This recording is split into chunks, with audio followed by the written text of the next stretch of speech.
Nayib Bukele logró que El Salvador fuera el país número 1 en el ranking mundial de encarcelamientos. Desde su llegada a la presidencia, su nombre ha estado en boca de todos, sobre todo después de la inauguración del CESOT, la cárcel más grande del mundo, exclusiva para pandilleros de la Mara Salvatrucha y Barrio 18. A partir de ese momento, imágenes de hombres tatuados, con la cabeza rapada y vistiendo el mismo uniforme, recorrieron el mundo. Pero, ¿los pandilleros solo son hombres? Aunque estos grupos están conformados en su mayoría por varones, la realidad es que también hay un gran número de mujeres que pertenecen a estas estructuras criminales. ¿Qué sucede con las mujeres pandilleras en El Salvador? ¿Qué métodos emplea el gobierno de Nayib Bukele para combatirlas? Bienvenidos a mi canal, mi nombre es Adriana Chilito, gracias por estar aquí. Los invito para que se suscriban a mi canal, también para que activen la campanita de notificaciones. De esta manera YouTube les va a avisar cuando suba un nuevo video. También me pueden seguir en mis diferentes redes sociales. Me encuentran en Instagram, Facebook, X y TikTok como @lachilito. Comenzamos.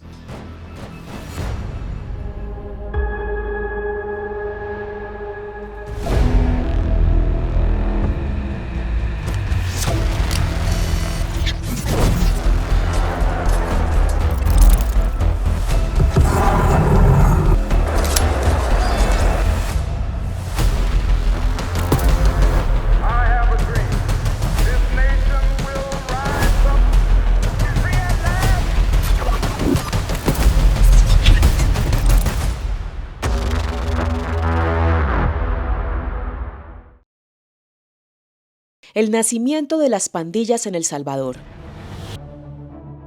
El Salvador está ubicado en Centroamérica. Es un pequeño territorio que cuenta con alrededor de 6 millones de habitantes, que es conocido por su extrema pobreza y la presencia de pandillas. En los últimos años, El Salvador ha ocupado las primeras planas de la política internacional. Esto se debe, en gran parte, a las políticas implementadas por su presidente Nayib Bukele, quien llegó al poder en el año 2019 con un discurso centrado en el combate frontal a las pandillas. Entre múltiples métodos, durante su primera gestión construyó la megacárcel CESOT, Centro de Confinamiento del Terrorismo, y decretó un régimen de excepción que suspendió garantías constitucionales y permitió detenciones masivas sin orden judicial. Aunque su método ha sido cuestionado por organismos de derechos humanos, la percepción de orden y reducción de la violencia consolidó su liderazgo y en 2024 fue reelegido por los salvadoreños. ¿Qué tan fuerte puede ser la presencia de las pandillas para que todo un pueblo esté de acuerdo con un gobierno basado en la militarización del territorio? La existencia de grupos criminales en El Salvador no es una problemática menor. Su accionar ha tenido un impacto profundo, duradero y devastador sobre la vida cotidiana de la población. No se trata solo de violencia criminal. Estos grupos han condicionado la forma en que los ciudadanos se mueven, trabajan, estudian y se relacionan. Como para que se puedan imaginar el daño que ocasionan, durante años, El Salvador ha tenido una de las tasas de homicidios más altas del mundo, y todo esto sin contar los números de desaparecidos. Aunque hoy las pandillas están en boca de todos por los métodos del presidente Nayib Bukele para combatirlas, lo cierto es que este no es un fenómeno que apareció de la noche a la mañana, y las causas de su nacimiento son múltiples. Entre 1981 y 1992 se dio en el país lo que es conocido como Guerra Civil de El Salvador. Este conflicto armado interno se dio por el enfrentamiento entre las Fuerzas Armadas de El Salvador FAES y las fuerzas insurgentes del Frente Farabundo Martí para la Liberación Nacional FMLN, es decir, entre los gobiernos militares de turno y la guerrilla. Por el conflicto, miles de salvadoreños decidieron emigrar del país y muchos de ellos se asentaron en barrios marginales de Los Ángeles, Estados Unidos. Aunque esta ciudad suele asociarse con la industria del cine y el glamour, fue allí donde nacieron las dos principales pandillas centroamericanas, la Mara Salvatrucha y el Barrio 18. En pocos años, estos grupos comenzaron a ganar fuerza y su presencia no tardó en hacerse notar en territorio estadounidense. Ante la situación, el gobierno de Ronald Reagan implementó una política de deportaciones masivas, enviando a cientos de pandilleros de regreso a El Salvador. Por su parte, el país acababa de salir de una larga y sangrienta guerra civil y apenas comenzaba su proceso de reconstrucción. El retorno de pandilleros con experiencia, sumado a un Estado debilitado y con escasa capacidad de respuesta, facilitó que estas estructuras criminales se consolidaran rápidamente. A comienzos de los años 90, con el fin del conflicto armado, se instauró un régimen democrático dominado por el bipartidismo. Entre la Alianza Republicana Nacionalista Arena y el Frente Farabundo Martí para la Liberación Nacional FMLN, partido de izquierda surgido de la antigua guerrilla, se alternaron el poder durante años. Mientras los políticos peleaban, las pandillas continuaron expandiéndose, fortalecidos por la falta de oportunidades y la precariedad en los barrios más pobres del país. Pasaron de ser grupos callejeros a convertirse en estructuras criminales organizadas con jerarquías internas, códigos propios y control territorial en cientos de comunidades. Llegaron a ser una forma de poder paralelo, haciendo de la violencia la cotidianidad salvadoreña. En este contexto de desconfianza hacia los partidos tradicionales y violencia desbordada, fue que en 2019 ganó las elecciones presidenciales Nayib Bukele. Su triunfo abrió paso a un nuevo modelo de poder concentrado en su figura y sostenido por una narrativa de orden, seguridad y control absoluto. Como verán, el poder de las pandillas es tal que el método para combatirlas puede determinar el triunfo o la derrota de una elección. Pero ¿cómo funcionan específicamente estos grupos delictivos? Las pandillas en El Salvador. Más allá de que desde la década del 80 el contexto de El Salvador fue favorable para el crecimiento y arraigamiento de las pandillas, lo cierto es que estos grupos criminales poseen particularidades en sus modos de organización. En El Salvador, las dos maras principales son la Mara Salvatrucha o MS-13 y Barrio 18, que desde el 2005 está dividida en dos grupos, los sureños y los revolucionarios. Se organizan en grupos barriales, también llamados clicas, integradas por entre 10 y 60 personas que controlan la actividad en un territorio específico. Si bien tienen cierta autonomía local, los cabecillas responden a liderazgos zonales y nacionales. No tienen un único líder, sino que las decisiones se toman en junta de cabecillas de cada una de las clicas. Si bien Mara Salvatrucha y Barrio 18 son grupos diferentes, se dedican prácticamente a las mismas actividades delictivas, principalmente a la extorsión y al narcomenudeo. Cobran impuestos a comerciantes y transportistas de las zonas que dominan a cambio de protección. Su injerencia es tal que hasta instituciones como colegios privados pagan para garantizar su seguridad. Básicamente en El Salvador, negarse a la extorsión de una pandilla puede significar tu propia muerte. Algo particular que presentan estas pandillas es la manera en que las personas comienzan a formar parte de ellas. Para ingresar, se debe cumplir con un violento rito de iniciación conocido como el brinco, una paliza por parte de varios miembros durante 13 segundos en Mara Salvatrucha y 18 en el caso de Barrio 18.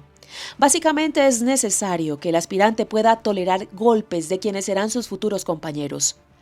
Al pasar el brinco, se convierten en homies, es decir, soldados a disposición de las clicas, y a partir de ese momento no pueden abandonar la pandilla. ¿Por qué alguien querría entrar a un grupo donde la violencia es tan explícita desde el primer momento? Aunque pueda parecer contradictorio, formar parte de una pandilla ofrece un fuerte sentido de pertenencia, especialmente en contextos de exclusión. Un estudio sobre pandilleros en El Salvador reveló que casi la mitad de los que se unen lo hacen porque disfrutan pasar tiempo con otros jóvenes del barrio y con miembros de la pandilla. Otro 17% afirmó que la Mara les brinda amigos cercanos e incluso hermanos. En este sentido, la falta de oportunidades es la constante. Formar parte de una pandilla se presenta como una alternativa de vida. Una vez dentro, se espera que todos los miembros hagan el trabajo en todos los niveles. Los integrantes de estos grupos no tienen una función en particular, por ejemplo, tesorero o asesino, sino que a medida que transcurre el tiempo pasan por diferentes jerarquías y asumiendo diferentes roles, dependiendo de las necesidades que tenga la clica a la cual pertenecen. Además, los líderes no asignan tareas, sino que esperan que cada integrante se ofrezca a hacer el trabajo, momento en que pueden mostrar su compromiso y predisposición. La salida de la pandilla está prácticamente vedada. La pertenencia es, en muchos casos, para siempre. La mayoría de las veces esta decisión se interpreta como una traición al grupo de pertenencia, lo que suele ser castigado con la muerte. Si alguien, por lo general los más veteranos, logra salir, los típicos tatuajes de identificación de la pandilla suelen dejarlos marcados de por vida. Pero, ¿solo hombres forman parte de estos grupos criminales? ¿Acaso no hay mujeres pandilleras? Las mujeres pandilleras. Si bien en el imaginario social de una pandilla se hace hincapié en los hombres, lo cierto es que las mujeres también forman parte de estos grupos criminales, aunque por otras razones. La participación de las mujeres en las pandillas de El Salvador, específicamente en la Mara Salvatrucha y Barrio 18, es un fenómeno de gran complejidad.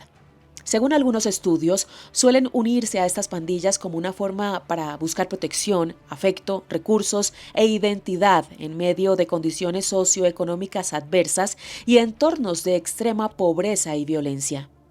Las mujeres son miembros activos de estas organizaciones, pero a diferencia de los hombres, no solo lidian con la violencia de cualquier grupo criminal, sino que suelen ser víctimas de las estructuras internas. Ingresar es doblemente riesgoso y una vez dentro padecen de otro tipo de agresiones como por ejemplo abuso sexual. Para empezar, si una mujer quiere formar parte de una pandilla, tiene dos opciones de cumplir con el brinco o ritual de iniciación. O son golpeadas por otros miembros durante 13 o 18 segundos o son violadas. Según el investigador Tom Ward, muchas mujeres suelen optar por ser golpeadas, porque de esa manera es más factible que puedan ganar respeto a largo plazo. Una vez dentro, nunca son consideradas por los hombres como un igual. Los pandilleros suelen referirse a ellas como bichas, término que se usa de forma coloquial para referirse a las mujeres, pero que connota una visión despectiva o cosificadora. Aunque ya formen parte de la pandilla, suelen ser objeto de violencia sexual, sobre todo si no son la pareja de algún pandillero. Respecto a las tareas que realizan, pueden dedicarse a tareas delictivas, pero en paralelo se les asigna roles tradicionales de género, como el cuidado de sus compañeros y la realización de tareas domésticas. Por otro lado, aunque no estén comprometidas con ningún miembro del grupo, tienen terminantemente prohibido tener un vínculo sentimental con un hombre que no forme parte de sus filas. Si esto llegara a suceder, sería interpretado lisa y llanamente como una traición, lo que implicaría ser penalizadas con la muerte. En el caso de estar en pareja con un integrante activo del grupo, la mujer no puede decidir separarse, mucho menos si es una persona que ocupa un lugar de jerarquía. En muchos casos, cuando un líder se encuentra en prisión, se obliga a la mujer pandillera a visitarlo, incluso si no quiere estar más en pareja. Este control sobre la vida sexual y sentimental de las mujeres dentro de la pandilla pone en evidencia su vulnerabilidad y sumisión ante los hombres. Pero si el ambiente es tan hostil, ¿por qué algunas mujeres eligen ingresar a pandillas como la Mara Salvatrucha y Barrio 18? En general no lo hacen por una única razón, sino por una combinación de factores sociales, emocionales y estructurales. En primer lugar, en los barrios controlados por las pandillas, unirse a ellas puede ser una forma de protegerse del acoso y agresiones de grupos rivales.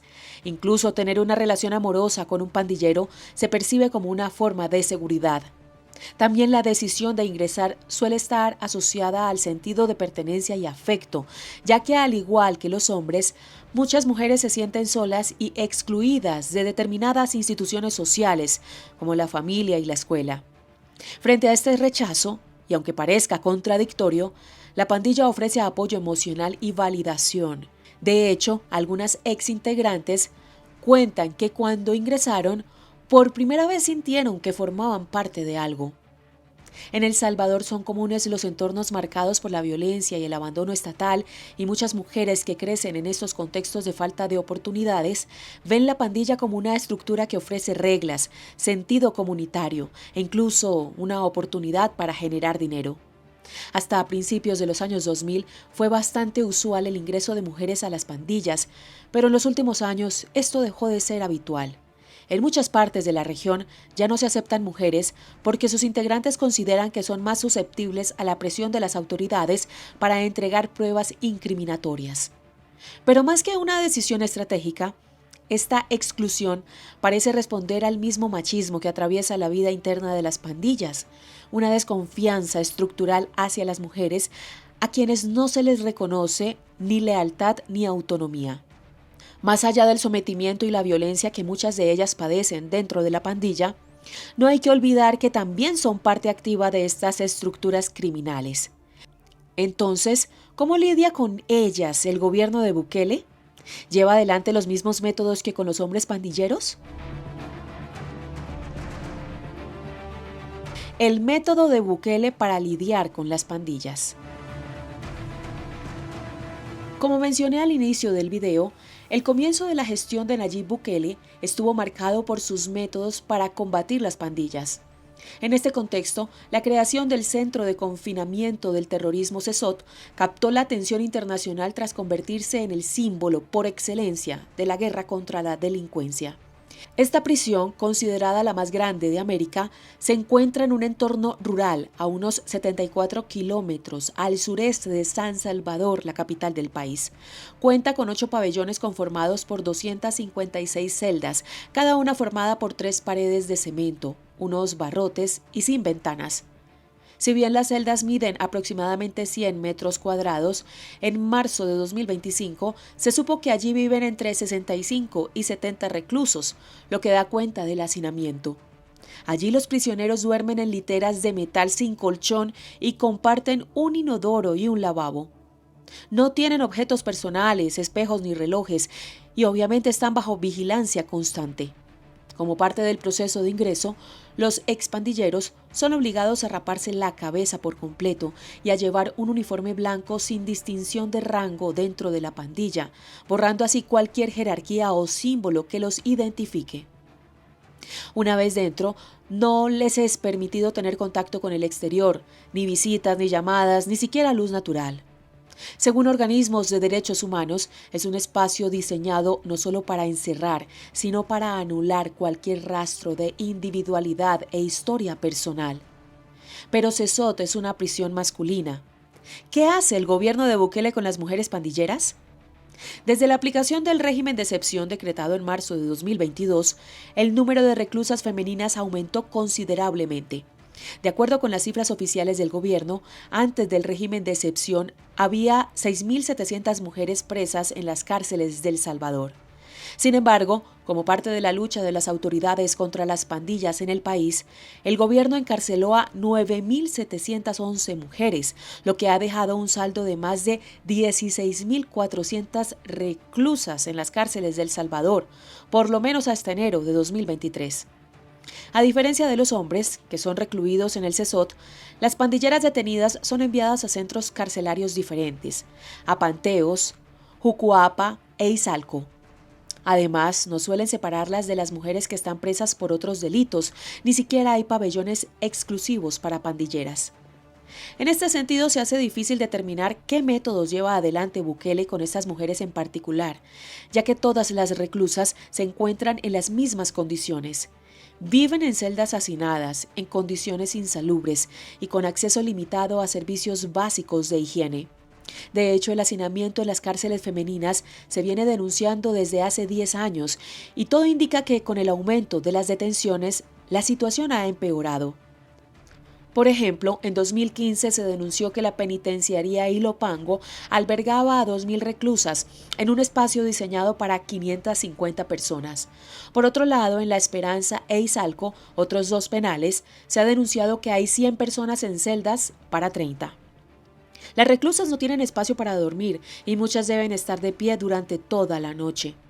Respecto al trato, por ser pandilleras, a diferencia de los hombres que son obligados a ser rapados, las mujeres pueden conservar su corte de cabello y aunque vistan todas iguales, se les permite tener objetos personales como maquillaje. Sin embargo, al igual que le sucedía dentro de las estructuras criminales, mientras están presas, sufren machismo y violencia de género.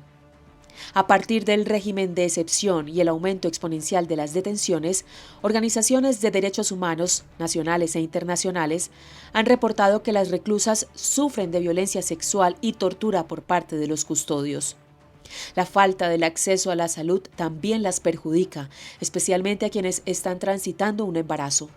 En 2025, la ONG local SS Paz, Servicio Social Pasionista, ha reportado casos de mujeres embarazadas que han sido trasladadas a centros médicos sin explicación y al regresar han perdido a sus bebés.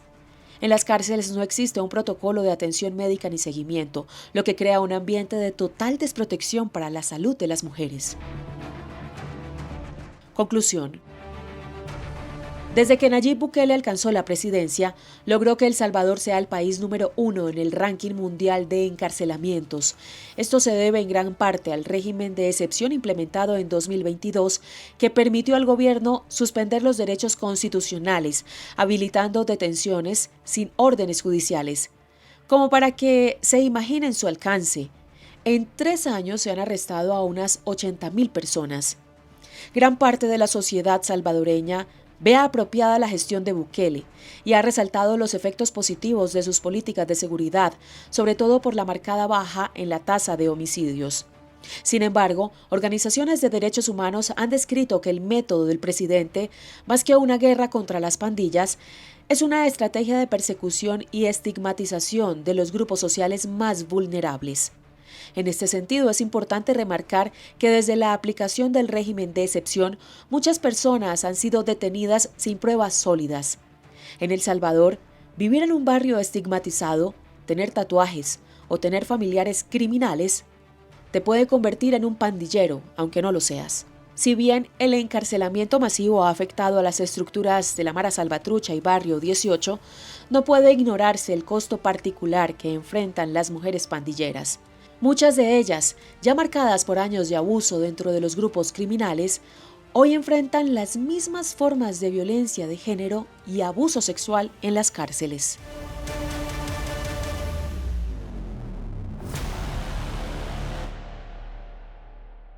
A ustedes gracias por llegar hasta el final del video. Los invito para que se suscriban a mi canal y activen la campanita de notificaciones. De esta manera YouTube les va a avisar cuando suba un nuevo video. También me pueden seguir en mis diferentes redes sociales. Me encuentran en Instagram, Facebook, X y TikTok como @lachilito. Un saludo muy especial a los suscriptores. Les mando un abrazo enorme. Y también, por supuesto, a los miembros que nos apoyan de manera incondicional. Vamos a saludar en la oportunidad de hoy a Eudes González. Eudes, gracias por ser parte de esta hermosa comunidad de Chili Friends. Muchas gracias por tu apoyo conmigo y con mi equipo. Y los invito para que me sigan en mis redes sociales. Me encuentran en Instagram, Facebook, X y TikTok como @lachilito. Nos vemos en un próximo video. Saludos de Lupita. Los quiero mucho y hasta pronto.